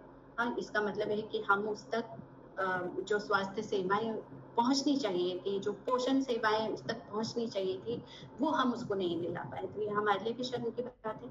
कोई शिशु मृत्यु अगर होती है वो भी बहुत शर्म की बात है कि अगर एक नवजात को अपना पहला जन्मदिन भी नहीं वो मना सक रहा है और उसकी मृत्यु हो जा रही है, तो वो भी बहुत शर्म की बात है। तो इन चीजों पर अगर हम नजर रख सकें और इसके आधार पर अगर हम गांव में इंटरवीन करें, हम गांव में समुदाय के लोगों के साथ चर्चा करें, स्वास्थ्य कार्यकर्ताओं के साथ चर्चा करें और मिलकर उनके साथ स्वास्थ्य के मुद्दों पर काम करने की योजना बनाएं, तो मुझे लगता है स्थिति बहुत बेहतर हो सकती है। तो ये मेरी लास्ट स्लाइड थी। सॉरी उस्मा, मैंने बहुत टाइम ले लिया।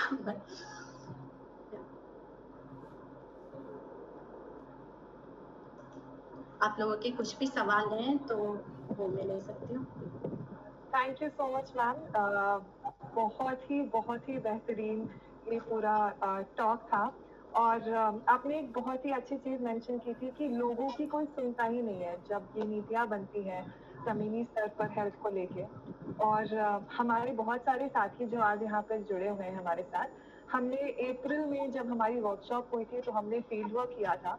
तो बहुत सारे साथियों ने स्वास्थ्य को लेके आर्टिकल्स भी लिखे थे। तो इन आर्टिकल्स के थ्रू हम चाहते हैं कि लोगों की आवाज़ नीति वाले लोगों के तक पहुंचे। तो अब मैं चाहूंगी कि हमारे जितने पार्टिसिपेंट्स यहाँ पे जुड़े हैं हमारे साथ और अन्य लोग भी जो यहाँ पे जुड़े हैं, आपका जो एक्सपीरियंस रहा है हेल्थ पे, जो आपने आर्टिकल लिखा था या फिर आपका जो भी फील्ड का काम है, और आज के सेशन के बाद आपके पास कोई भी सवाल है उन मुद्दों पे, तो यहाँ पे छाया जी हमारे साथ जुड़ी हुई हैं अभी, तो आप प्लीज अपना हाथ उठाएं और उनसे वो सवाल पूछें। किसी के पास जी कोई भी प्रश्न हो या कोई अनुभव हो जो आप साझा करना चाहें, तो मुझे बहुत अच्छा लगेगा आप लोगों को सुनकर। कोई भी साथी?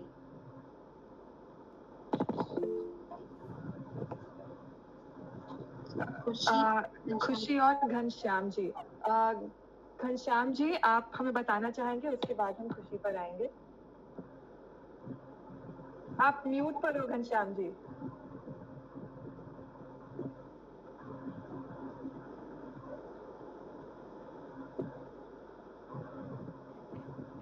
Can you unmute him? नहीं, अभी तो ये पॉसिबल नहीं है। जब तक घनश्याम जी अपने आप को अनम्यूट करते हैं, हम खुशी के सवाल पे जाते हैं, उसके बाद हम घनश्याम जी पे आएंगे। ओके, पहले तो थैंक यू इतने अच्छे सेशन के लिए, और आपने इतने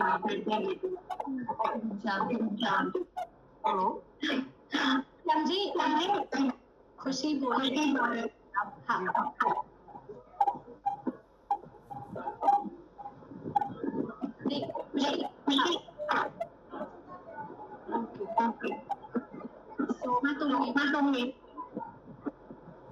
थैंक यू सो मच। मेरा बस एक ही सवाल था कि आपने बोला कि किन किन चीज़ों पर हम निगरानी रख सकते हैं और ध्यान दे सकते हैं, मगर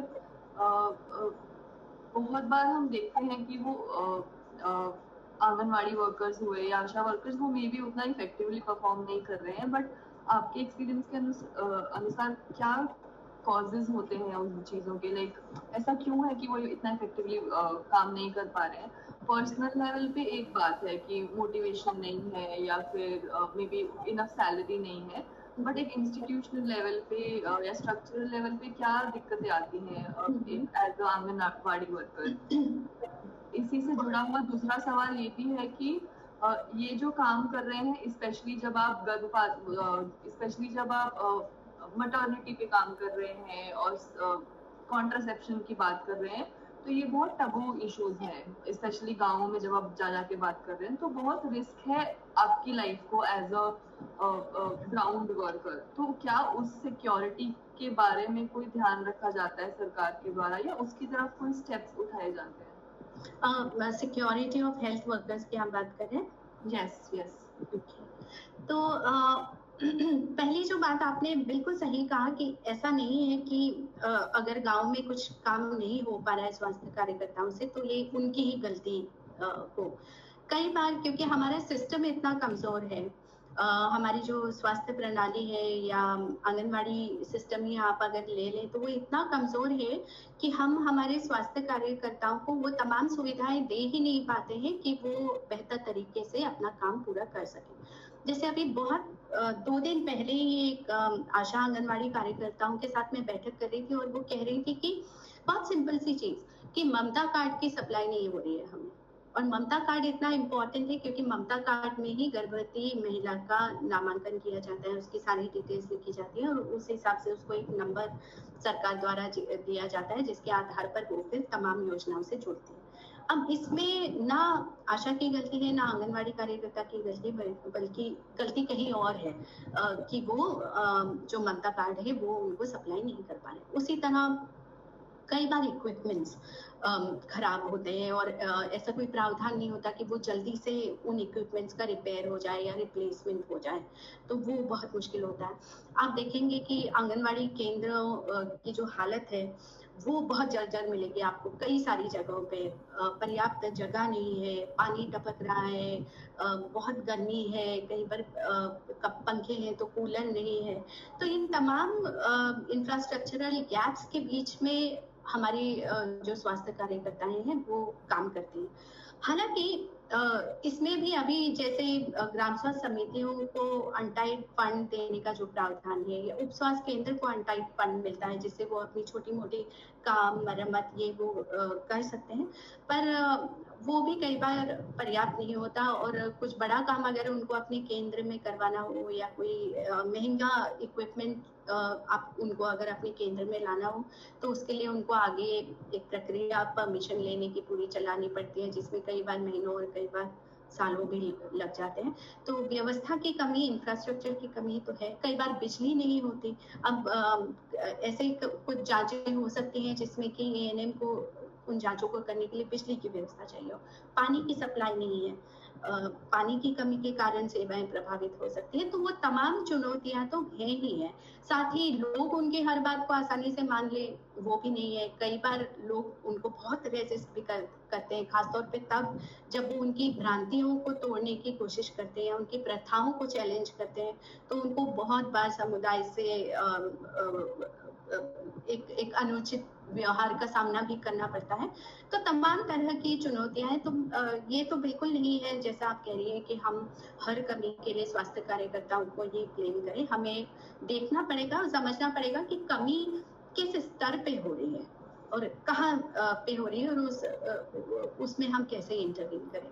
दूसरा, स्वास्थ्य कार्यकर्ताओं की सुरक्षा का जो मामला है ये बहुत गंभीर मामला है और बहुत पुराना मामला है, पर इसको लेकर मैं ऑनेस्टली कहूँ तो कोई बहुत ठोस कदम उठाए नहीं गए हैं और हमारे स्वास्थ्य कार्यकर्ता अभी भी बहुत असुरक्षित माहौल में रहते हैं। कई बार मैं ऐसे गांव में गई हूँ, अभी हाल ही में एक गांव में गई जहाँ एक एएनएम कह रही थी, वो एक सिंगल लड़की थी, नई एएनएम एकदम यंग, और वो जिस गांव में थी वो कह रही थी कि मैं सुबह जब आती हूँ अपने उप स्वास्थ्य केंद्र पर तो मुझे दारू की बोतलें, सिगरेट के बट्स, ये सब मेरे सब सेंटर के बाहर मिलते हैं, तो मुझे आते ही सबसे पहले ये पूरी सफाई करनी पड़ती है। कई बार लड़के खिड़की तोड़कर अंदर घुस जाते हैं, कॉन्डोम्स चुरा ले जाते हैं, ये तमाम तरह की चीजें होती हैं और वो बहुत अनसेफ फील करती है, बहुत असुरक्षित महसूस करती है, ऐसा उसने कहा। कई बार उनके निवास स्थान जो होता है वो एकदम उप स्वास्थ्य केंद्र के पास वो ऐसा जरूरी नहीं है, या जब वो MCHND के लिए जाती है तो कई बार उनको अपने गांव से दूसरे गांव जाना पड़ता है अकेले, और उसमें भी और अगर आने में देर हो जाए तो वो कई बार असुरक्षित महसूस करती है। पर मुझे ऐसा लगता है कि इसका समाधान समुदाय के बीच से ही निकलना होगा, क्योंकि अगर वो असुरक्षित महसूस कर रही हैं तो वो समुदाय के लोगों द्वारा ही, समुदाय के बीच में ही कुछ ऐसे लोग हैं जिनकी हरकतों से या जिनके आचरण से वो असुरक्षित महसूस कर रही हैं। और अगर गांव के लोग मिलकर कोई योजना बनाए या एक ठोस निर्णय ले, या ऐसे लोग जो गलत काम कर रहे हैं या तोड़-फोड़ मचा रहे हैं सब सेंटर में, या एएनएम से गंदी बातें कर रहे हैं या उनको असुरक्षित महसूस करा रहे हैं, तो गांव के लोग ही इस पर स्टैंड लें और कोई कदम अगर उठा सके कि कैसे और सुरक्षित माहौल, सुरक्षित वातावरण हमारी स्वास्थ्य कार्यकर्ताओं को मिले, तो वो बहुत अच्छा हो। हालांकि राजस्थान में, मुझे पता नहीं खुशी आपको मालूम है कि नहीं, पर राजस्थान में एक कानून है, बहुत पुराना कानून, 2008 में एक कानून आया था जो कि स्वास्थ्य कार्यकर्ताओं, जिसमें डॉक्टर तो है ही, उसके अलावा ये सभी स्वास्थ्य कार्यकर्ता भी उसमें आ जाते हैं, उनकी सुरक्षा के लिए ये कानून है। और अगर कोई भी उनके साथ किसी भी तरह का वायलेंस करता है, और जरूरी नहीं फिजिकल वायलेंस ही, वर्बल वायलेंस या हरासमेंट भी अगर उनके साथ होता है, तो किसी के ऊपर भी कानूनी कार्यवाही हो सकती है। हालांकि वो एक्ट बहुत अच्छी तरीके से इम्प्लीमेंटेड है नहीं। तो मैं आपकी दोनों बातों से बहुत सहमत हूँ कि बहुत सारी दिक्कतें हैं हेल्थ वर्कर्स के समक्ष, और दूसरा उनकी सुरक्षा एक बहुत गंभीर मुद्दा है, और उस पर कुछ ठोस कदम समुदाय द्वारा भी और सरकार द्वारा भी लिया जाना बहुत जरूरी है। क्या मैं आपके सवाल का जवाब दे पाई खुशी? थैंक यू सो मच, आपने बहुत अच्छे से डिटेल में बताया। Thank you. हाँ घनश्याम जी, आप अनम्यूट कर लीजिए खुद को, आप म्यूट हैं। हेलो जी, अब आ रही आवाज? हाँ जी, हाँ जी। जी मैम नमस्ते। नमस्ते। मैं भी आपसे ये जो आज की जो मीटिंग मेरे लिए बहुत बहुत इम्पोर्टेंट है, इसको मैं सुनकर मैं अपने आप को बहुत माइंड कैपेसिटी बिल्ड हुआ मेरा। लेकिन जो बेसलाइन जो सर्वे होता है, चाहे आंगनवाड़ी है या चाहे कोई नीड एंड असेसमेंट जो होता है, मेन अपनी जो नींद का पत्र है वो, और वहीं से स्टार्ट होने पे वो कमी आ जाती है। संदर्भ व्यक्ति एक आशा और सेवनी होती है आंगनवाड़ी कार्यकर्ताओं की, उनके लिए सुरक्षा के उपाय होना जरूरी है, और वो सुरक्षा उसी गांव से निकल के आएगी। तो हम ये चाहते हैं कि वहाँ की गांव की जो कमेटी है उसको थोड़ा अवेयरनेस किया जाए, उनके लिए तो उपभोक्ता वो है, हम नहीं है। वो चाहेंगे तो उनके लिए हम अच्छा काम कर सकते हैं, अगर वो नहीं चाह रहे हैं तो नहीं। तो मैं ये चाहता हूँ कि ये जो ट्रेनिंग जो अभी हमने ली है, जो हमने मीटिंग की है, ये वो सारी चीजें उन तक पहुंचे, वो साधन हमें अपनाना चाहिए। वो कैसे ऑर्गेनाइज करेंगे हम उन तक ये सारी चीजें पहुंचे जाए। अब मैं मानता हूँ कि निगरानी समिति बनी है, मैं मानता हूँ कि 40 बच्चों की संख्या पे वो बनती है, लेकिन वहाँ की बेसलाइन डाटा ही नहीं निकल रहे हैं वहाँ से। तो इसलिए उनको थोड़ा हम चाह रहे हैं कि वहाँ नीड एंड असेसमेंट होना बहुत जरूरी है। तो मैं ये चाहता हूँ नेक्स्ट मीटिंग में हम ऐसी क्या एक्टिविटी करें ताकि उन लोगों तक ये सारी चीजें पूछा पाए। मैं आपसे ये मेरी अपेक्षा है। नहीं, सॉरी मेरी हाँ आ रही है।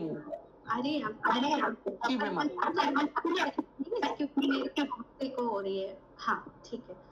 ये आपने जो बात कही बिल्कुल सही बात आपने कही कि जो गांव के लोग हैं उन्हीं से समाधान निकलेगा। और गांव में जो भी सुधार होगा स्वास्थ्य के क्षेत्र में या पोषण के क्षेत्र में, वो जब तक गांव के लोग जागरूक नहीं होंगे और खुद वो बदलाव या सुधार लाने को लेकर सक्रिय नहीं होंगे, तब तक वो नहीं हो सकता। मुझे लगता है कि गांव के लोगों को अगर हम जागरूक करना चाहते हैं या हम चाहते हैं कि वो अपनी मांगों को उठाएं या सक्रिय रूप से गांव में काम करें स्वास्थ्य पोषण के मुद्दे पे, तो हमें कोई ना कोई प्लेटफॉर्म तो एक क्रिएट करना होगा जहां पर कि हम लोगों को इन सारी चीजों के बारे में बता सकें। और वो प्लेटफॉर्म मुझे लगता है VHSNC हो सकता है। और उसका एक कारण ये है कि वो एक तो सरकार द्वारा ऑथोराइज्ड कमेटी है, मतलब ऑफिशियली उसको सरकार ने मान्यता दी हुई है उस समिति को। और हम चाहे तो अगर उस समिति को हम सक्रिय कर सकें और उसको 10,000 रुपए का मुक्त निधि भी सरकार ने देने का प्रावधान रखा है, तो अगर इस समिति को हम सक्रिय कर सकें और इस समिति के माध्यम से हम गांव में काम करना शुरू कर सकें, तो वो एक बहुत ठोस चीज होगी। क्योंकि ये समिति नहीं तो आपको कुछ ना कुछ और फोरम तो क्रिएट करना ही होगा, है ना। कोई तो एक माध्यम, एक लोगों का समूह हमको क्रिएट करना होगा जो कि जिनको कि हम ट्रेन कर पाए, जिनको कि हम इन सारी बातों के ऊपर जागरूक कर पाए, क्योंकि हर कोई इंटरेस्टेड नहीं होने वाला। गांव में जितने भी लोग होंगे, कुछ लोग व्यस्त होंगे, कुछ किसी चीज में व्यस्त होंगे, पर हमको वो ऐसे लोग ढूंढने होंगे गांव में सबसे पहले तो, जो कि हमारे साथ जुड़ सकते हैं। और जब हमको ऐसे लोग मिल जाए जो जुड़ने को तैयार हो, तो उनके साथ इस समिति को हम सक्रिय करें, उनके साथ मिलकर। और फिर आप जैसा कह रहे हैं कि हमको इन समितियों को सिर्फ सक्रिय करना नहीं, उनके लिए ठोस प्रशिक्षण, ठोस ओरिएंटेशन उनका होना चाहिए, क्योंकि ये सब लोग भी उसी समुदाय से हैं जहाँ पर कि स्वास्थ्य को लेकर जागरूकता की कमी है, जहाँ पर तमाम मुद्दे हैं, तो उनका भी जो स्वास्थ्य को लेकर समझ है वो ऑफकोर्स इतनी विकसित नहीं है। तो उनमें जब तक समझ नहीं बनेगी, वो जब तक अपनी जो अहमियत है समुदाय की भागीदारी की उसको नहीं समझेंगे, और साथ ही साथ हमको उनको ऐसे टूल्स भी देने होंगे, ऐसे टेक्निक्स भी हमको बतानी होगी जिसका उपयोग करके वो गांव में स्वास्थ्य के मुद्दों की पैरवी कर सकते हैं। तो मेरा तो सुझाव घनश्याम जी यही है कि हम ग्राम स्वास्थ्य समितियों को अपने केंद्र बिंदु पर लें और उनको सक्रिय करने को लेकर अगर हम काम कर सके और उनके माध्यम से फिर गांव में और व्यापक हम काम कर सके तो वो बहुत अच्छा रहेगा।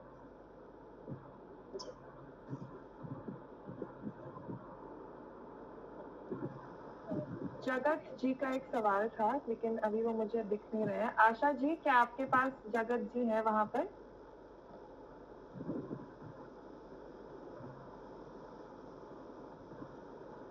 किसी और साथी के पास कोई अनुभव है, कोई सवाल है जो वो हमारे साथ साझा करना सकते हैं? आप लोगों ने क्या आर्टिकल्स लिखे, कोई बताइए जरा। प्रश्न तो हो गए, कोई अपने आर्टिकल के बारे में बताइए, क्या लिखा आपने? जी मैम, मैंने एक जो नाथ जो कालबेलिया कम्युनिटी है ना, वो अपने आप में अभी भी अंधविश्वास में चल रही थी कि वो एक सांप का खोजी निकालते हैं और उससे काजल बना रहे थे, और उस काजल को अभी तक वो यूज कर रहे थे। लेकिन मैंने उसको अगर देखा कि वो ना तो कोई साइंटिस्ट है, ना कि वो कहीं से अपूर्ण नहीं है, और फिर भी उसको वो यूज कर रहे हैं, अपनी जिंदगी को खतरे में डाल रहे हैं।